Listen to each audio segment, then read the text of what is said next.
Gravando. A paz do Senhor Jesus, meus irmãos.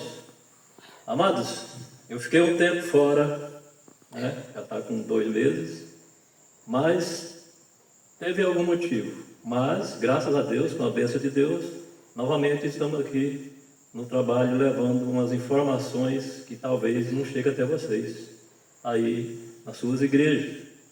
Não estou falando ou criticando que não há sabedoria aonde vocês estão. Existe sim, mas alguma coisa passa despercebida.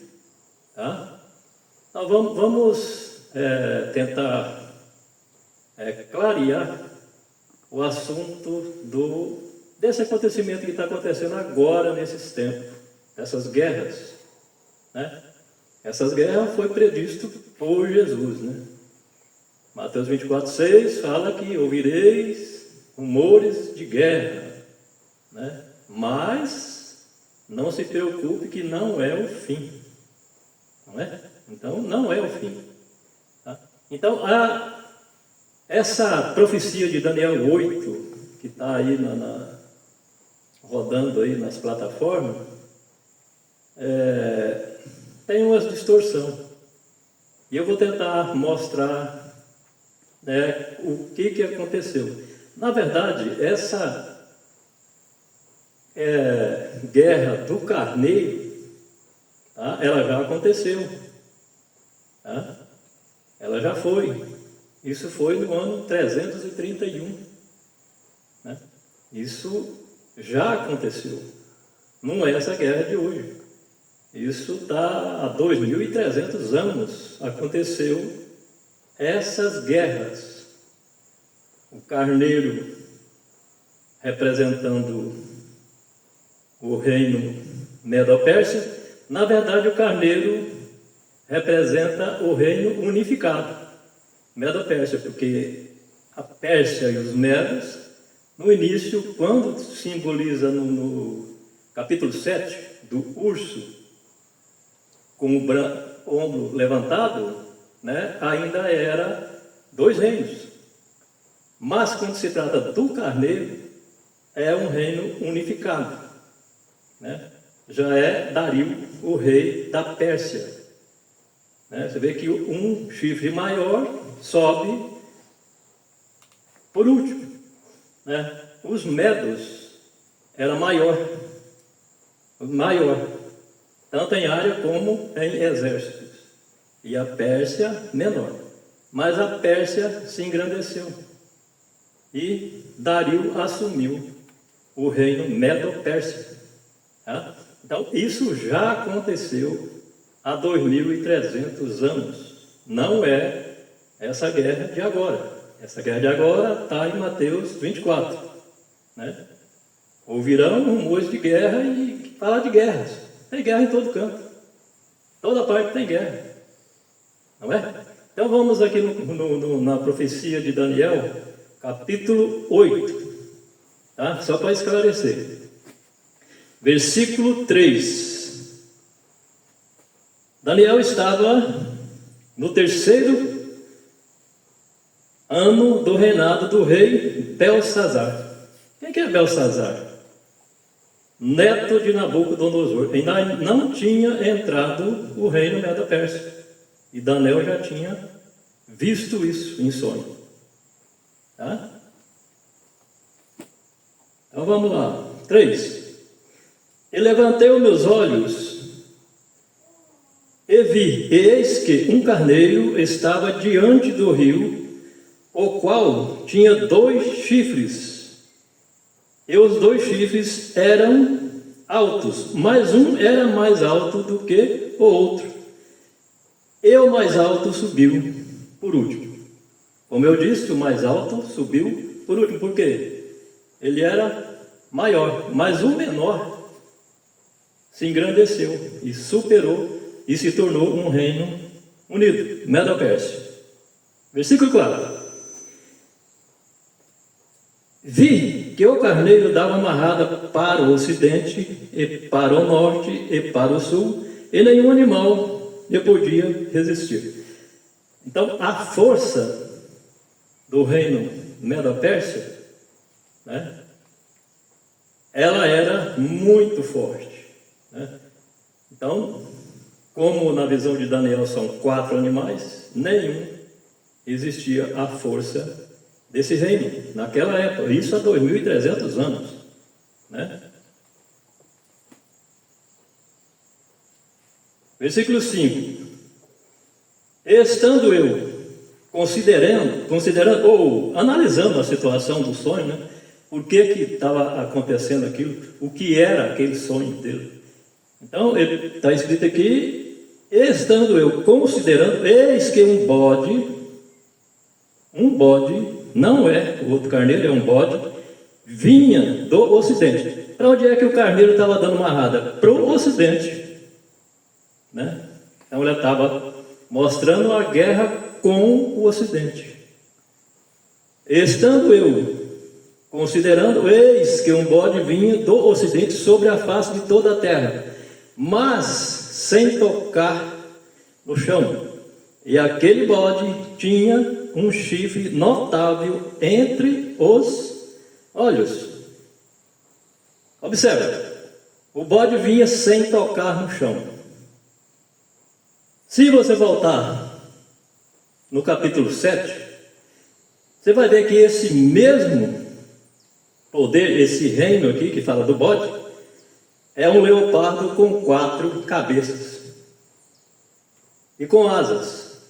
Por quê? Deus deu o poder da velocidade de conquistar as terras. Que terra? As terras habitáveis naquele tempo. Naquele tempo não tinha nós aqui no Brasil, né? Fala sobre a terra habitável lá no Oriente e parte do Ocidente, né? Então por isso ele não tocava no chão, porque ele já tinha 4 asas do capítulo 7, do leopardo, né? E tinha um chifre notável entre os olhos. Esse chifre notável entre os olhos está falando do rei da Grécia, né? Do rei da Grécia, que assumiu o poder vencendo os medos no ano 331. Quer ver?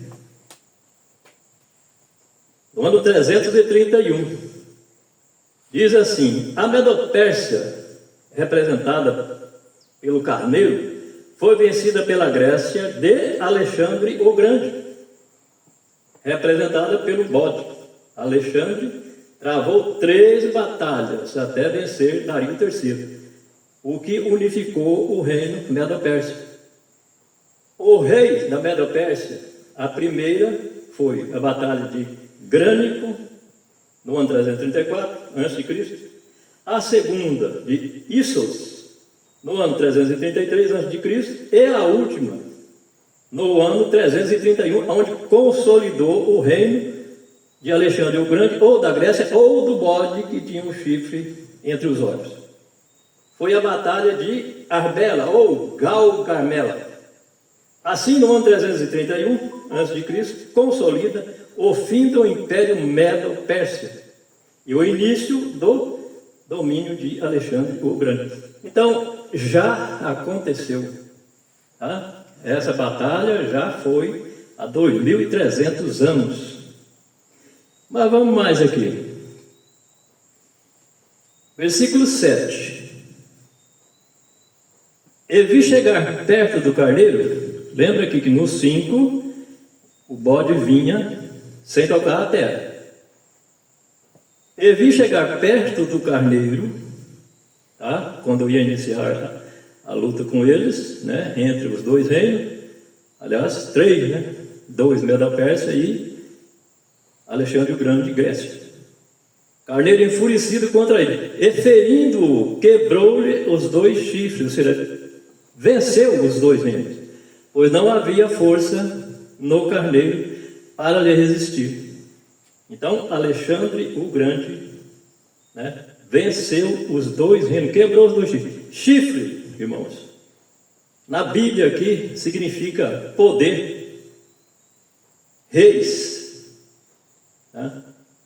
chifre significa reis. O rei daquele tempo é simbolizado pelo chifre. Um chifre, um rei. 2 chifres, carneiro com 2 chifres, 2 reinos, Medo, Pérsia. Eubode se engrandeceu sobremaneira, né? O reino da Grécia se engrandeceu.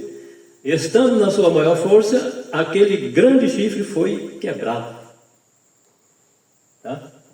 O grande chifre que representava o primeiro rei, Alexandre o Grande, foi quebrado. O que aconteceu? Alexandre o Grande morreu aos 32 anos.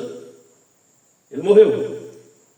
E com a morte de Alexandre o Grande, se levantou 4 reis. Os 4 generais de Alexandre o Grande formou 4 reinos. Né? Então, quebrou o grande chifre e foi quebrado. E no seu lugar subiram outros 4 também notáveis. E de um deles saiu um chifre muito pequeno. Irmãos, a confusão está bem aqui nesse chifre pequeno. Porque fala de um poder sobrenatural que esse chifre pequeno tinha. Acontece que no capítulo 7, que a Bíblia não é um livro escrito assim por cronologia certinha, só Lucas fez isso, no livro de Atos, ele escreveu, né, que ele falou que queria fazer uma escrita coordenada. Então, só Lucas fez uma escrita coordenada. Aqui não.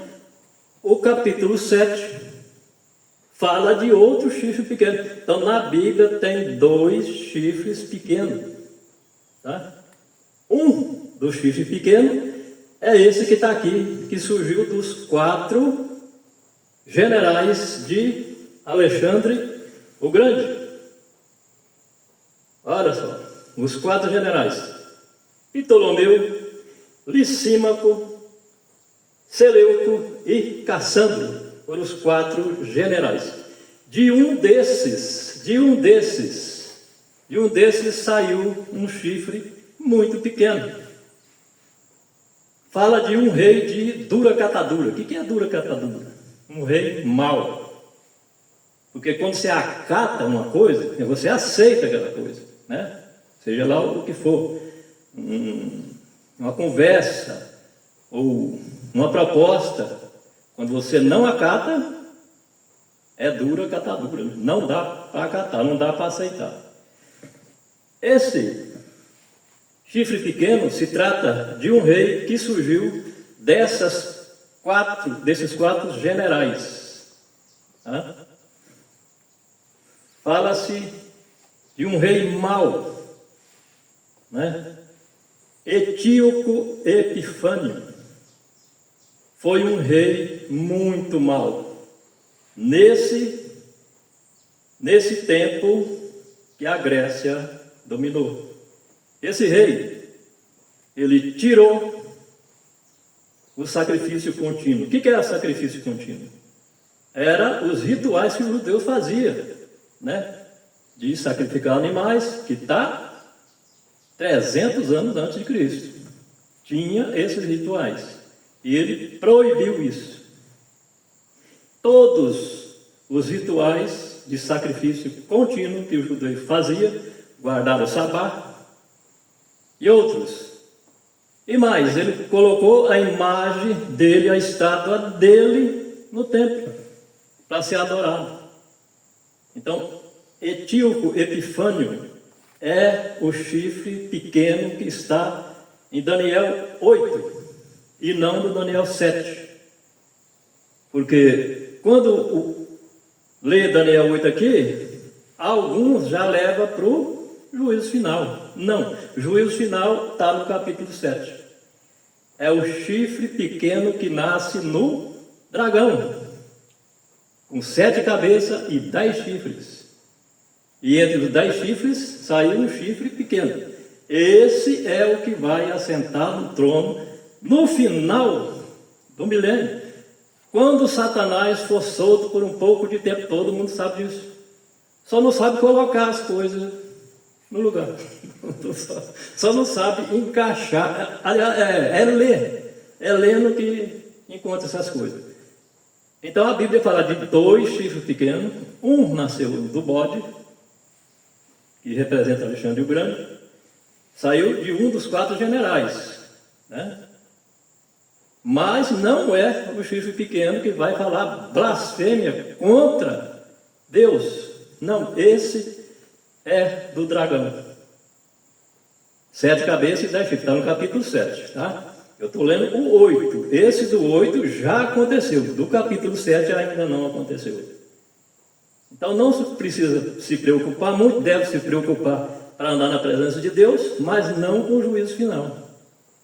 Porque ainda tem um arrebatamento, mais 1000 anos, e depois sim o juízo final. Aí o chifre pequeno do dragão vai atuar. É o que vai fazer uma paz falsa. É um homem muito sábio, não é um homem de guerra, sábio, sabedoria, que vai convencer todo mundo, né? Grandes e pequenos, ricos e pobres, né? A aceitar o sinal. Então, essa batalha do capítulo 8 já aconteceu. A do capítulo 7, que fala do chifre pequeno do dragão, essa não, essa é no juízo final. Tá? Vamos mais aqui. Saiu um chifre muito pequeno. Esse engrandeceu até contra o príncipe do exército, e por ele foi tirado o sacrifício contínuo. Por ele quem? Pelo antigo Epifânio. Tirou o sacrifício contínuo. Proibiu, né? E colocou uma estátua da imagem dele lá. Capítulo 15.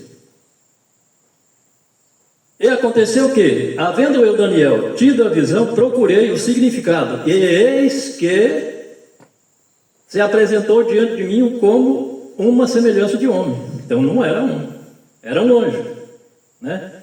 E Daniel pediu a explicação.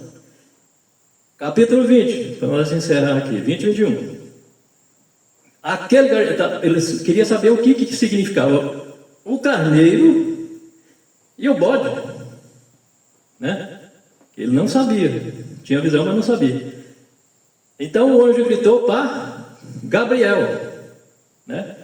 Olha, vai lá e fala para o Daniel o que é o significado desses animais, né? Então aqui, ó. Aquele carneiro que viste com 2 chifres são os reis da Média e da Pérsia. Eu falei o tempo todo deles aqui. 21. Mas o bode peludo é o rei da Grécia.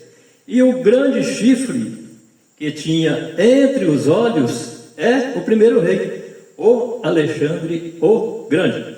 Amados, hoje é só, e essa batalha, creia, já aconteceu. Fica na paz de Deus, até a semana que vem.